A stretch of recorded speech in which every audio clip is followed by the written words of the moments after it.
Sasa kwa nini tunakasirika hivyo yakitukuta? Ni kwa sababu kubwa mbili. Sababu ya kwanza ni kwa sababu kuna sehemu ya kwenye ubongo wetu inaitwa amygdala. Hii yenyewe inahusika na kutambua hatari. Unapokuwa umekutana na foleni afu kuna mtu haendi, akili yako ina paniki. Ni kama pattern ya paniki inakuwa imewashwa. Akili yako inaona ya kwamba yule mtu anazuia malengo yako. Yaani ni kama jamaa anakuzuia riziki yako isiende. Kwa hiyo akili haioni kwamba yule mtu amechelewa, ila anaona kwamba malengo yako wewe yanacheleweshwa. Inachukulia kile kitu personal. Inaamua kukiona kwamba hiki sasa huyu mshikaji anaingilia kwenye maisha yangu. Na hivyo inaamua kureact. Kwa hiyo mwili wako unaamsha kitu kinaitwa fight and fight response. Unajikuta unapanda juu, unakuwa hyper.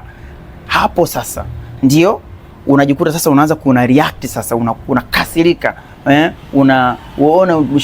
unakuwa mbabe, unakuwa na nguvu ghafla.